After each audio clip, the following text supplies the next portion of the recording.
Halo teman-teman investor, saya Arif Widianto, founder Bola Salju. Dalam presentasi video kali ini sekaligus saya rekam untuk episode podcast Investor Cerdas. Kita akan membahas sebuah topik yang menarik dalam episode Apa Kata Mereka. Topiknya keunggulan kompetitif dan nilai pemegang saham, competitive advantage and shareholders value. Kita akan bahas diskusi yang dipresentasikan oleh Pat Dorsey, CFA, pengelola dana di Dorsey Asset Management, dari sebuah presentasinya yang ada di Talks at Google Talks ya. Videonya bisa Anda ikuti di link yang ada di pojok ini ya. Oke, perlu diketahui disclaimer, investasi selalu punya resiko. Anda bisa untung, bisa rugi. Anda bisa kehilangan seluruh modal. Semoga dipahami ya. Teman-teman investor, dalam presentasi ini,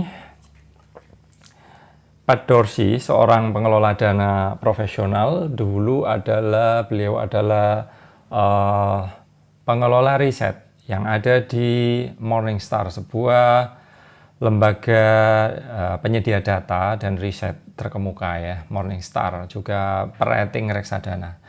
Nah, teman-teman, perlu warning juga, presentasi atau diskusi kali ini mungkin bisa dianggap sebuah tema lanjutan. Mungkin bagi Anda yang baru memulai, ada baiknya mungkin belajar dulu tema yang lain, atau ikuti tema investasi sederhana yang pernah kami presentasikan di Bola Salju. Linknya juga bisa diikuti di pojokan ini ya. Ya, next. Sekarang, menurut Pat Dorsey, ini presentasi yang ada di Google itu, kita akan bahas semuanya. Dalam episode ini fokusnya adalah investasi dan MOD, dan keuntungannya terhadap pemegang saham.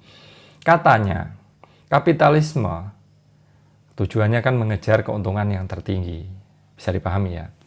Yaitu esensi investasi kan, kita menumpang kapitalisme, kita menumpang pertumbuhan perusahaan yang mengejar keuntungan yang paling tinggi. Yaitulah kapitalisme bekerja. Sayangnya, keuntungan tertinggi ini umumnya ya mengundang kompetisi. Bisa dipahami ya. Ya ada misalnya sebuah usaha baru yang konon untungnya besar, berduyun-duyunlah orang datang ke sana, sehingga makin banyak pemain, sehingga market share-nya berkurang, sehingga keuntungannya berkurang, sehingga ya seperti itu, akhirnya mengurangi porsi keuntungan pemain awal yang semula untung tinggi itu. Nah, karena porsi keuntungan ini berkurang, hasil investasi investor terutama juga akan makin turun dong. Jelas, logiknya seperti itu. Nah, tetapi teman-teman, ternyata ada pengecualian menurut Pat Dorsey yang dipresentasikan di video itu. Kita ya bisa mendapati ada beberapa perusahaan yang sangat sedikit. Ada perusahaan sedikit itu yang ternyata bisa melawan hukum gravitasi kompetisi itu. Hukum kompetisi itu tidak terjadi pada mereka. Kenapa itu terjadi? Nah, mereka tidak terpengaruh adanya kompetisi, adanya pemain masuk yang baru seperti itu. Tidak terpengaruh. Jadi mereka bisa melawan tergerusnya keunggulan kompetitif yang dimiliki, tergerusnya keunggulan kompetitif mereka. Mereka tidak terpengaruh, mereka bisa mempertahankan keunggulan kompetitif itu. Nah, mereka yang bisa tumbuh secara terus-menerus, yang bisa menciptakan keuntungan maksimal bagi ke pemegang saham. Jelas ya? Nah, inilah pentingnya menurut ya kita bisa memahami dari penjelasan yang dipresentasikan Pak Dorsey itu penting kita pelajari apa dalam tanda kutip ciri-ciri apa, fondasi apa, kriteria-kriteria apa, bisnis-bisnis yang itu tadi yang bisa melawan gravitasi tergerusnya keuntungan karena mereka punya keunggulan kompetitif. Nah, inilah perusahaan yang dikatakan punya mode ekonomi ya. Nah, kita bisa mempelajari apa itu mod. Nah, mungkin di pendengar podcast kita juga pernah ya membahas episode mod ini dalam beberapa episode sebelumnya dalam sebuah resensi buku Competition Demystified. Ini bukunya, mungkin bagi Anda yang melihat di video ya, karangan Bruce Greenwald. Nah, tetapi mod yang kita akan diskusikan kali ini adalah versi penjelasan dari Pat Dorsey. Tetapi pada umumnya mod itu deskripsinya, ciri-cirinya biasanya generik. Nah, kita akan pelajari ya ini. Mod, istilahnya kalau dalam bahasa Inggrisnya kan parit ya, mod itu. Nah, orang memahaminya seperti itu. Tetapi beruntung karena Warren Buffett yang bertahun-tahun memperkenalkan istilah mod ini atau parit. Ya, parit di sekeliling kastil itu loh teman-teman ya. Di sebuah kastil kuno, Anda mungkin menjumpai ada sungai. Ya, tidak bisa dikatakan parit ya karena ininya lebar juga. Tetapi kita pakai bahasa yang sederhana, parit kecil untuk mempertahankan sebuah kastil atau tembok atau istana. Seperti itu ya umpamanya. Ini mungkin bisa Anda lihat misalnya yang masih utuh di kota Osaka itu ada kastil, sekelilingnya masih ada sungai yang bagus gitu. Nah, di kota di Indonesia saya kurang tahu, mungkin di Palembang itu ada benteng Kota Besek, tapi kan jauh dari sungai, bukan dikelilingi parit ya. Nah, di depan Sungai Musi itu agak dekat. Nah, ya hampir mirip seperti itu, tapi sayangnya tidak mengelilingi. Saya kurang paham dengan kota-kota yang lain, saya kurang tahu. Nah, parit kecil itu akan mengelilingi benteng, akan mengelilingi kastil, akan mengelilingi istana, sehingga harapannya jika ada penyerbu yang datang, nah kita refleksi kembali ke ekonomi. Jika ada serangan ekonomi, jika ada kompetisi, mereka bisa mempertahankan. Semakin lebar parit, semakin lebar sungai, semakin lebar mod ekonomi itu, diharapkan analoginya itu ya, bisnisnya atau istana itu bertahan lebih lama, seperti itu. Nah, tentu dalam mempelajari definisi ini ya, mod ekonomi, parit ekonomi ini juga bisa berkurang efeknya. Sebagaimana dalam sejarah modern ya, parit-parit seperti ini sekarang sudah tidak ada gunanya. Ya, sekarang sudah ada bom yang bisa melewati laut, apalagi melewati parit, hanya selebar seperti itu ya. Nah, kembali lagi, parit ekonomi, parit di sekeliling kastil. Kalau kita definisikan secara detail menurut Pat Dorsey, mod keunggulan kompetitif, ini memberi definisi baru tentang parit ekonomi, yaitu, kata Pat Dorsey, adalah sebuah ciri structural and sustainable qualities, kualitas yang terstruktur dan sustainable dan bertahan dalam jangka panjang, yang inherent, yang sudah ada dalam bisnis itu. Gitu ya. Semoga Anda paham. Nah, Pat Dorsey menambahkan ini bukan produk yang populer, yang lagi hot gitu loh. Katakanlah ya, Anda mungkin ingat ya bisnis yang lagi populer, bisnis skala UKM di Indonesia beberapa tahun yang lalu. Itu loh, cappuccino cincau. Ya, itu kan populer. Itu bukan mod seperti itu. Dan begitu banyak orang menyerbu bisnis itu, langsung hilang nilai kompetitifnya kan? Bukan seperti itu. Kemudian ini juga bukan teknologi keren gitu, bukan. Katakanlah ini diskusi tentang teknologi keren ini tentu akan populer di Amerika ya, bukan tentang itu. Misalnya ada ya yang sekarang mungkin lagi keren ini virtual reality. Nah, itu kan dianggap teknologi keren. Tetapi apakah itu menciptakan mod bagi perusahaan itu? Tidak seperti itu. Begitu pula market share menurut Pat Dorsey, bukan seperti itu. Nah, nanti kita akan pelajari yang spesifik, yang lebih detail tentang mod ini berdasarkan penjelasan Pat Dorsey di video yang kami lihat di Google Talks ini. Nah, efek mod ini teman-teman ya, investor. Paling penting, jika dia menciptakan kekuatan harga yang dimanifestasikan, yang membentuk atau yang membuat perusahaan itu mengendalikan harga. khususnya menaikkan. Nah, nanti kita juga pelajari ada mode yang justru mengejar harga paling murah, itu juga ada. Nah, tetap tanpa efek, tanpa manifestasi, tanpa terbentuknya mengendalikan harga ini, mode tidak tercipta menurut Pak Dorsey itu. Nah, kita mungkin bisa menjumpai definisi yang berbeda berdasarkan pemahaman Anda, melihat investor-investor lain, bahkan dari buku ini juga bisa jadi berbeda. Saya juga membaca di bukunya Charlie Munger ini juga agak berbeda sedikit, tapi tidak terlalu detail. Yang lebih detail pembahasannya tentang kompetisi mode, competitive advantage di buku ini ya. Tapi kembali kita ke Pak Dorsey. Nah, jenis mode itu apa? Kalau kita sudah pahami mode menciptakan keunggulan, tetapi harus membuat perusahaan mengendalikan harga. Menurut Pak Dorsey, jenisnya ada beberapa berikut ini. Yang pertama adalah aset tanpa bentuk, intangible asset. Ini bisa dibentuk dari brand atau dalam bahasa resmi jenama ya. Kemudian paten, jelas ya. Kemudian lisensi. Ini adalah aset tanpa bentuk yang dimiliki sebuah perusahaan yang bergerak dalam, mungkin Anda langsung paham ya, industri tertentu. Misalnya paten, jelas yang mungkin yang berhubungan dengan obat, teknologi, seperti itu.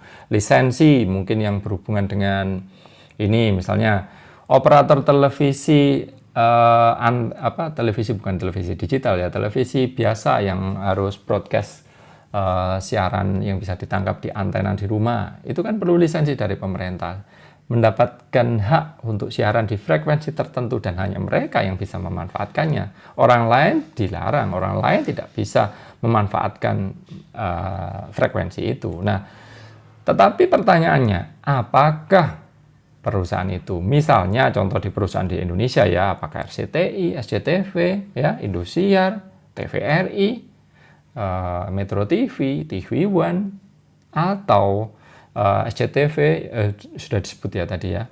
Apakah mereka bisa memanfaatkan lisensi ini untuk kemampuan menaikkan harga iklan dengan kekuasaan mereka punya audiens seperti itu? Nah, itu yang harus dipelajari dari masing-masing perusahaan yang mengelola mode dalam bentuk intangible asset. Begitu pula brand ya.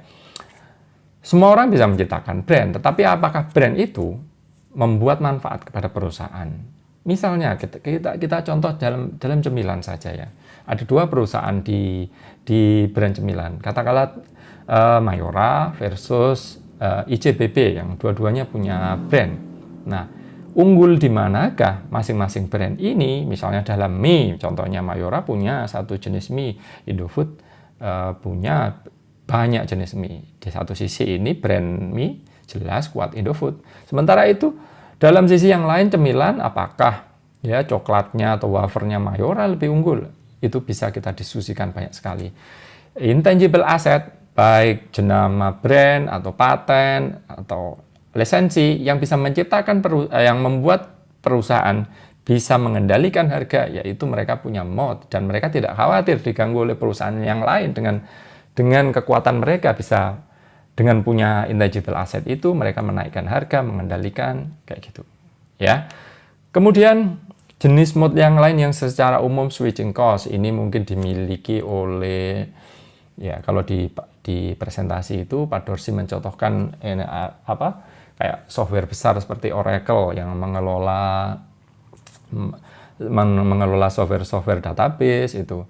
Nah, perusahaan-perusahaan yang sudah terikat ke mereka itu kan mau pindah ke database yang lain, mereka harus mengeluarkan dana jutaan miliaran US dollar untuk switching ke brand yang lain. Belum lagi trainingnya, belum lagi resiko bisnis perusahaan itu terganggu, belum lagi misalnya database yang dipakai oleh software yang lain. Nah, di Indonesia mungkin kasusnya apa ya?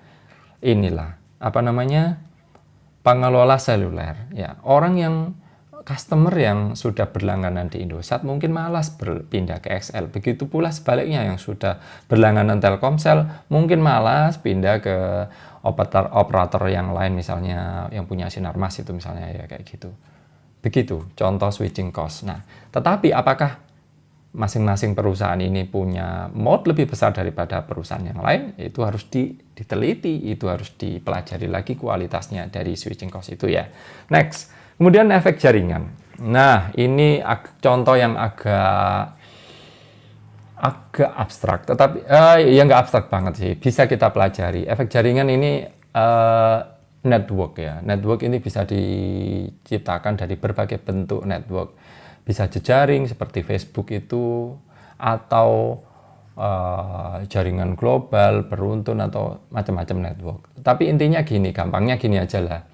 Sebuah perusahaan yang mempunyai jaringan penjual lah, katakanlah Tokopedia, Bukalapak, Shopee, kayak gitu ya. Mereka ini kan punya kumpulan penjual. Nah, penjual akan senang menjual di jaringan atau di produk marketplace yang lebih banyak penjualnya. Blibli mungkin juga satu lagi ya, Blibli misalnya, untuk menyebut nama yang lain, dan banyak lagi. Nah, mereka ini penjual ini kan marketplace ini berkompetisi dengan sesamanya untuk memperebutkan efek jaringan yang mereka punya. Itulah kenapa kita sering lihat, kita sebagai customer juga bisa memanfaatkan bagaimana mereka berperang harga ya, bakar duit untuk memperebutkan customer. Nanti pada akhirnya akan terpilih mungkin 1 atau 2 pemain yang menguasai efek jaringan ini sehingga kita sebagai penjual dan pembeli itu bertemu, sukanya itu bertemu di mana? Apakah di Tokopedia, apakah di Shopee, apakah di Bukalapak, apakah di Blibli, dan seterusnya. Itu nanti akan unggul di sana. Mereka yang bisa memanfaatkan efek jaringan ini, ya akan unggul. Nah, tetapi efek jaringan juga bisa tergerus kan, bisa diperebutkan, bisa diserang oleh pemain yang lain. Next, kemudian cost advantage. Nah, cost advantage ini jenis mode yang lain biasanya murah-murahan harga. Nah, ini contohnya di Amerika, Amazon itu yang sangat dikenal orang, kata Pat Dorsey, orang akan yakin bahwa kalau mereka beli di Amazon, ini bukan promosi Amazon ya, menurut perkataan Pat Dorsey seperti itu ya. Mereka akan yakin mereka yang beli di Amazon itu pasti harganya sudah cukup lebih murah dibanding di seller yang lain gitu loh. Nah, itu efeknya cost advantage. Nah, contoh di Indonesia mungkin ya, kalau dulu kita jumpai misalnya pertarungan antara Lion Air dan AirAsia, itu kan cost advantage. Mereka yang perang harga, yang bisa memperebutkan market share. Tapi sayangnya pertempuran mereka harus terhambat karena ada corona ini ya. Itu sebagai sebuah contoh cost advantage. Mungkin kita bisa jumpai juga contoh-contoh yang lain ya, tentu saja ya. Nah, kemudian jenis mode yang sangat unik yang juga disebutkan Pat Dorsey adalah good management. Manajemen yang bagus. Nah, ini agak susah. Saya nggak bisa memberi contoh ya. Seperti diungkap Pat Dorsey, ini sangat sedikit. Manajemen yang bagus, seperti juga diungkap oleh Warren Buffett, Charlie Munger, ya. Manajemen yang bagus adalah mereka yang bisa memperlebar mode masing-masing itu. Apakah intangible asset-nya, apakah switching cost-nya, atau efek jaringan, dan lain-lain. Ya, manajemen yang bagus adalah memperlebar mode-nya. Bahkan dalam presentasinya Pat menyebut beberapa nama manajer, ya termasuk contoh Warren Buffett, itulah contoh manajemen yang sangat bagus. Bagaimana tidak? Bisnis Berkshire Hathaway itu kan bisnis tekstil yang di akhir masanya sudah hampir sekarat, bisnisnya sudah tertekan oleh persaingan global ya. Pabrikan tekstil di Amerika sendiri juga dari global, di luar negeri. Ternyata di tangan Warren Buffett, Berkshire bisa berubah dari sebuah perusahaan tekstil menjadi konglomerasi global. Pertama ke asuransi, kedua ke bisnis-bisnis yang lain yang menggurita, bahkan menjadi besar hingga sekarang. Nah, itulah keunggulan manajemen yang bagus. Dan mungkin banyak contoh yang lain, saya tidak bisa sebut untuk presentasi ini, ya, untuk kategori ini di Indonesia ya. Nah, semoga Anda paham ya jenis-jenis mode itu, dan mungkin bisa dalam beberapa presentasi investor terkenal yang lain atau presentasi yang lain, mungkin Anda akan bisa menjumpai macam-macam mod, kriteria-kriteria yang lain. Tetapi dalam fokus ini kita definisikan, kita bahas dari yang diungkap oleh Pat Dorsey. Nah, ini cara Pat Dorsey menilai mod ekonomi. Yang pertama, menurut dia tergantung peluang reinvestasi dan kemampuan reinvestasi kas perusahaan itu. Jika perusahaan tidak bisa mengelola reinvestasi, tidak bisa memanfaatkan kasnya, biasanya akan disebar dalam dividen ya. Contohnya di perusahaan Indonesia misalnya Unilever. Ini perusahaan yang sudah mature, yang pangsa pasarnya udah di seluruh Indonesia ya. Salah satu cara perusahaan seperti Unilever misalnya untuk meningkatkan nilai ekonomi perusahaannya ya mengakuisisi perusahaan-perusahaan kategori baru ya. Tetapi kan mereka adalah bagian dari sebuah konglomerasi global di Belanda. Jadi ya tidak bisa mereka sesuka hati mereka ya berekspansi misalnya kayak gitu.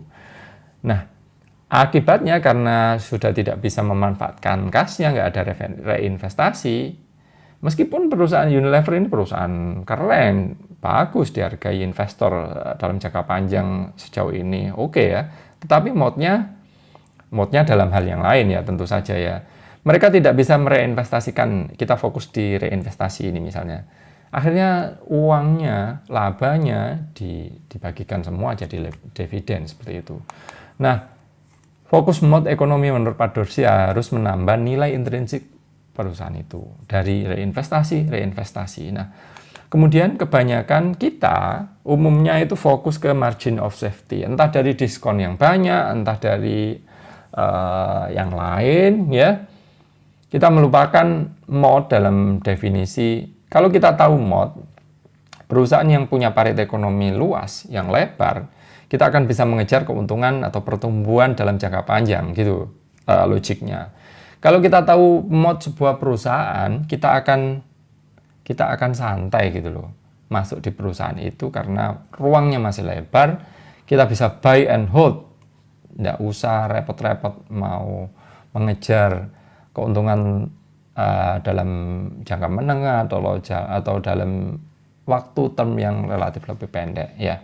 Nah, kemudian Pat Dorsey juga mendiskusikan bahwa mod juga terkena, mohon maaf itu tulisannya bukan terkena konteks global, baik dari budaya di sebuah daerah, di preferensi di sebuah lokalitas atau tempat ya. Kemudian juga aturan hukum. Nah, ada sebuah contoh yang menarik di sini ya. Di Jerman itu ada undang-undang, ada larangan mencuci mobil sendiri di depan rumah. Seperti itu, ada itu, nyata itu. Nah, karena efek larangan itu, maka kita, orang Jerman nggak bisa bebas seperti kita mencuci semau kita, mencuci di rumah kita gitu ya. Akhirnya bisnis cuci mobil laris manis banyak sekali. Nah, itu kan unik sekali, nggak bisa bekerja di tempat yang lain, contoh seperti itu. Begitu pula mungkin produk-produk yang ada kaitannya dengan budaya, ada preferensi masyarakat, itu kan lain. Ya, preferensi ini contohnya ya, sebuah contoh. Produk pedas di Indonesia pasti laku kan? Tapi produk pedas itu, katakanlah mie lah ya. Mie pedas di sini mungkin laku, tapi nggak bakal laku misalnya kalau dijual di Australia misalnya seperti itu, atau di Amerika seperti itu. Ya, seperti itu. Nah, kemudian berikutnya, mod katanya sudah price in. Nah, ini mungkin diskusi atau menjawab pertanyaan bagi mereka yang katanya market sudah efisien, bagaimana saham-saham perusahaan yang katanya punya mod besar itu sudah mahal, ngapain gitu, sudah price in, kita nggak mungkin bisa memanfaatkan mod. Nah, menurut Pat Dorsey, less often than that. Definisinya seperti itu. Saya nggak usah menerjemahkan dalam istilah yang lebih luas. Tetapi yang penting adalah mod ini sangat penting, matters in the long run, matters berpengaruh dalam jangka panjang, bukan dalam jangka pendek. Nah, umumnya orang itu berharap mod itu terutama horizonnya itu jangka pendek. Ya, Anda nggak bisa merasionalisasi kalau dalam jangka pendek. Dalam jangka panjang Anda akan mengapresiasi efek-efek compounding dari pertumbuhan penjualan lah, pertumbuhan kapasitas, pertumbuhan market share seperti itu ya. Tetapi ini juga ada kesalahan yang lain, mayoritas orang itu berharap mod itu bekerja lebih dari yang bisa diharapkan. Nah, ini juga bisa mengundang kesalahan karena kita bisa overestimate. Nah, ya memang mod ini memang agak susah ya, susah sekali. Ini mungkin kategori investor yang advance, yang sangat serius, yang memang berniat untuk mencari komponen-komponen seperti ini ya. Kita itu kecenderungannya bikin proyeksi berlebihan, ya, berlebihan. Baik persentasenya sangat besar atau baik apakah sebuah pertumbuhan itu bisa dicapai dalam jangka lebih panjang. Misalnya ada sebuah perusahaan mengakuisisi, ya, mengakuisisi perusahaan baru misalnya yang akan membuka ke pangsa pasar baru. Nah, kita umumnya sudah berasumsi bahwa wah, ini dalam 10 tahun akan menjadi bertumbuh seperti ini ya. Ya belum tentu bisa dalam 10 tahun, belum tentu. Mungkin hanya 5 tahun perusahaan itu mencapai pertumbuhan yang signifikan, setelah itu turun kayak gitu kan. Itu biasa terjadi dalam sebuah bisnis. Nah, ini maksudnya definisi mayoritas orang berharap mau bekerja lebih dari yang bisa diharapkan itu. Nah, kemudian tadi kita sudah bahas mayoritas orang investor umum itu fokus harga, bukan mod. Nah, ini adalah peluang kita bagi investor yang serius, yang bisa menganalisis, yang investor long term ya. Nah, mayoritas orang hanya fokus nilai ekonomi jangka pendek. Nah, ini Anda sering jumpai ya di koran-koran. Misalnya contoh corona inilah ya. Contoh corona. Ada isu perusahaan ini akan mendapat lisensi obat, langsung harganya naik. Kan ya belum tentu kayak gitu. Apakah ya dalam distribusi corona ini, misalnya distribusi vaksin misalnya, vaksin corona, apakah mereka bisa memanfaatkan efek labanya, berapa besar itu akan terkejar? Mayoritas hanya bekerja dalam jangka pendek. Ya, mungkin orang-orang yang concern di mod mungkin bisa ketinggalan ya, karena mereka concernnya aja yang dalam jangka panjang.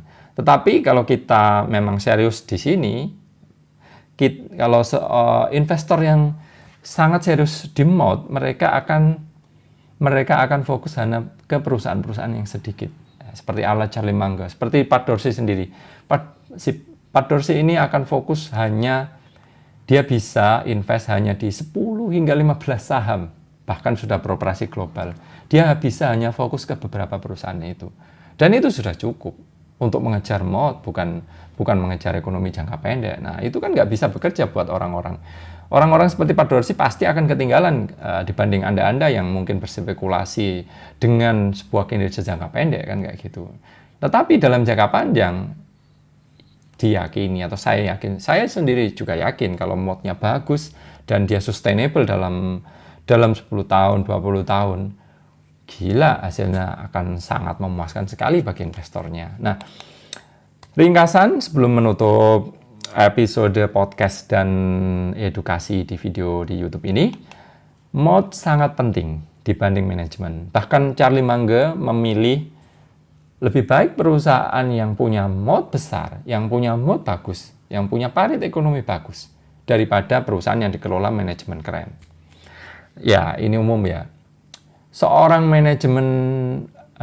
memang manajemen bagus, itu tentu punya keunggulan kompetitif sendiri ya, seperti tadi sudah diungkap. Ada perumpamaan ya, seorang manajemen itu ibarat joki lah. Joki yang canggih, dia akan bisa mengendalikan kuda yang paling jelek ya. Tetapi joki yang paling canggih pun tidak akan bisa menang balapan jika ia mengendarai domba lah, katakanlah. Domba kok dibuat balapan sama kuda, nggak mungkin kan? Nah, seperti itu ya. Perusahaan yang memang dasarnya sudah jelek mau dikendalikan oleh manajemen canggih di industri yang jelek, ya nggak mungkin memuaskan gitu loh. Oke? Memahami mod perusahaan, memahami competitive advantage, memahami keunggulan kompetitif perusahaan adalah keunggulan kompetitif investor. Kemudian parit ekonomi harus menambah nilai intrinsik dengan kemampuan yang sustainable. Kemudian kita bisa salah ekspektasi mod, padahal bukan. Nah, itu salah ketik itu ya, padahal bukan ya. Kemudian Mode itu akan selalu tergantung konteks. Dan ingat ini, bahayanya bisa berubah. Yang mungkin kita anggap beberapa tahun yang lalu adalah sebuah parit ekonomi yang kuat, ternyata sekarang sudah nggak lagi. Itu bisa terjadi ya. Kemudian ini yang paling penting, mode hanya bekerja dalam jangka panjang. Ya, saya kira itu episode apa kata mereka dalam episode kali ini membahas competitive advantage menurut presentasi Pat Dorsey yang disajikan di Google Talks. Semoga bermanfaat bagi Anda, baik pemirsa di YouTube dan di podcast. Sampai ketemu di episode berikutnya. Terima kasih.